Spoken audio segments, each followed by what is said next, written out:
Plenty of star power here in the mountains of West Virginia. Breeze, Brady, Belichick, and we'll sprinkle in a little Gronk as well. The New England Patriots come calling for a scrimmage here at the Greenbrier. Good evening, everybody. I'm Mike Neighbors, continuing CST's coverage of Saints Training Camp 2015. Now, we've seen a lot of the Saints the past 3 weeks, and today we learned, well, they can share the practice field with the defending world champion New England Patriots. Really, though, this is nothing new. Sean Payton and Bill Belichick, good friends. It's the third time they've scrimmaged in the Payton era, and today, a lot of work to be done. First, your injury report, cornerback Keenan Lewis and safety Kenny Vaccaro sitting out today's practice, along with the usual suspects, Brandon Browner and, of course, Jarris Byrd. Now, the Pats and the Saints competing in a lot of individual drills. Then it was a lot of team drills. And when all was said and done, the Saints feel this was maybe the best workout they've had the entire training camp. Look, it was good. It's as good. That's as good as a dual practice can be. A lot of guys working together and a lot of guys afterwards saying, hey, good job. You know, which, again, you should. It's a professional deal. It's not.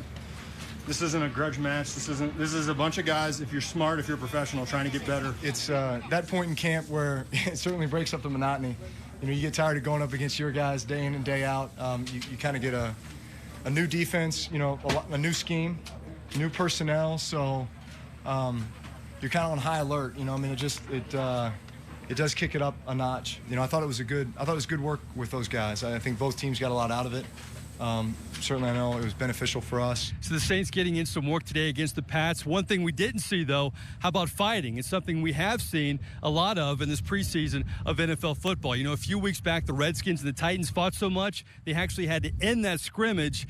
That wasn't the case today. In fact, before the scrimmage, Sean Payton told his Saints he didn't want to see any fighting.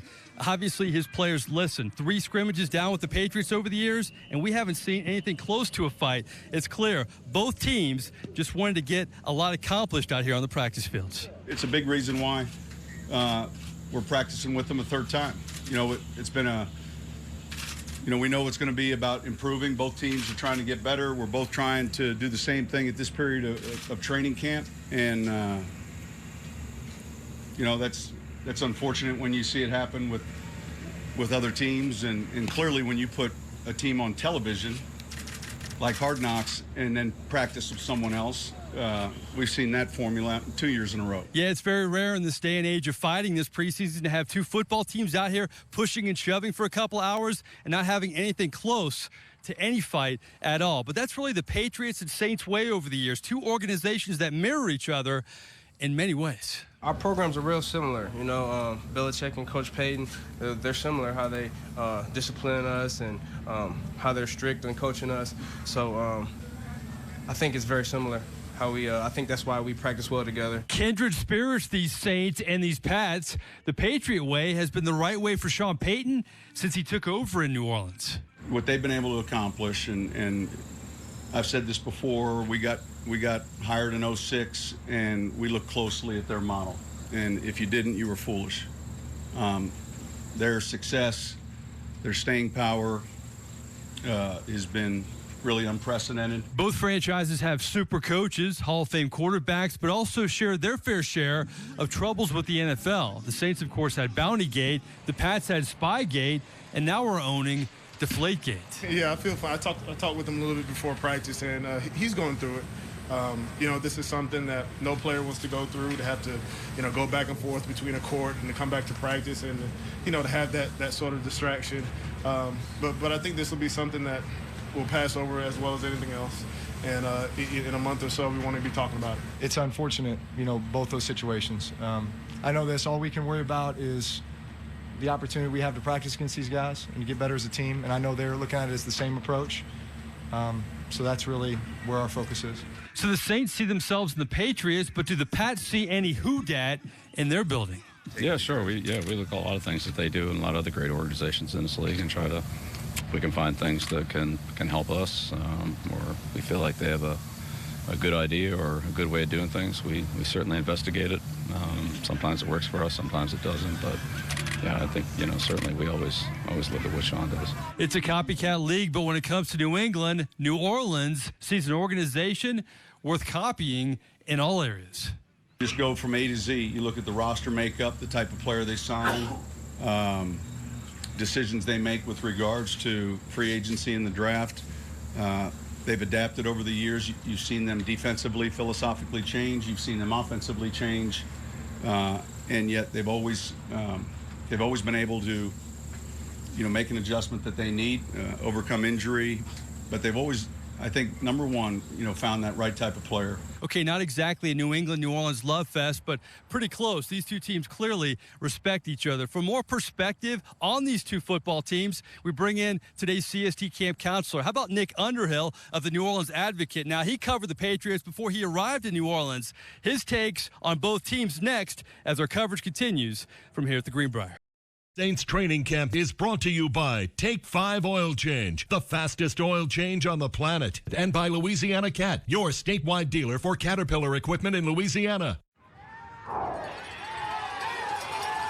Welcome back to the Greenbrier, one of our favorite segments, of course, our daily camp counselor. We're joined by a guy who brings interesting perspective, Nick Underhill, the New Orleans Advocate. I appreciate your time, and thanks for being our camp counselor today. Yeah, thanks for having me. All right. Now, you have interesting perspective. You've covered the Patriots, and now you're covering the Saints, and I can't see anybody else out here who's really done that. Just talk about these two teams, and, boy, a lot of similarities there. Yeah, there are a lot of similarities. You watch how they even just go through before practice, warming up. There's things that they do that are very similar, same tempo, a lot of the same drills.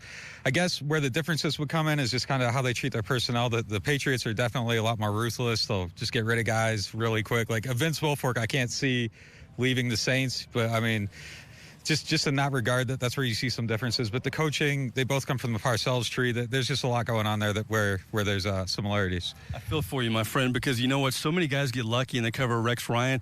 You've covered Bill Belichick and Sean Payton. Two great coaches, but tough to cover for we in the media to ask questions. They don't give a lot on injuries or really anything else.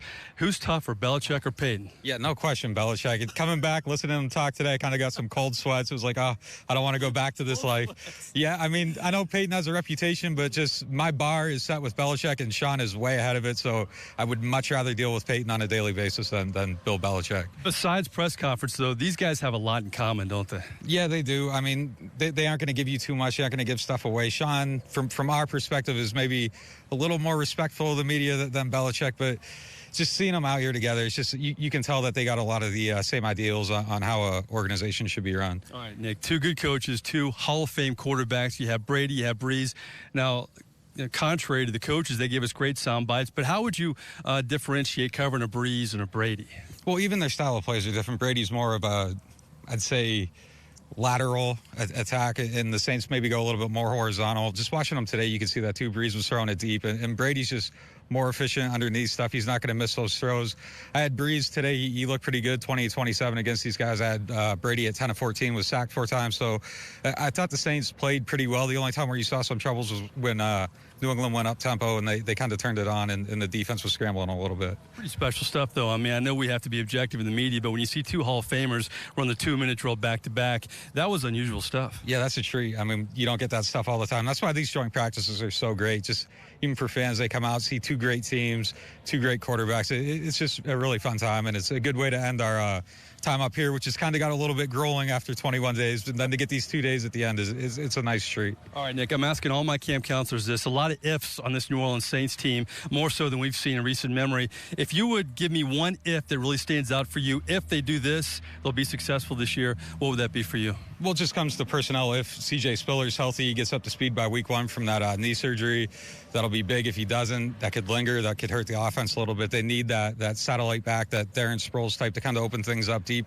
And then Jarvis Byrd, too, we haven't seen him. So if he's not out there, the defense isn't going to be, what they designed. Quality camp counseling. I appreciate your time. Yes, you need a respite from these coaches. They're tough, aren't they? They are, man. Right. Nick Underhill, good stuff. Another great camp counselor. Coming up, we'll have our quote of the day, and it's good stuff. We talked about Peyton and Bill Belichick. Well, they delivered today's quote of the day. We'll be right back from here at the Greenbrier. Welcome back, everybody, to CST's coverage of Saints Training Camp 2015 here at the Greenbrier. Kind of a Saints-Patriots special so far, and we've had some fun with Sean Payton and Bill Belichick. Unquestionably, two of the best head coaches in the NFL, but tough to cover from a media perspective. Never tell us anything about injuries and keep everything close to the vest. But we'll give both coaches credit for this. They're the recipients of today's quote of the day. Sean Payton was asked, in private, is Bill Belichick actually a funny guy?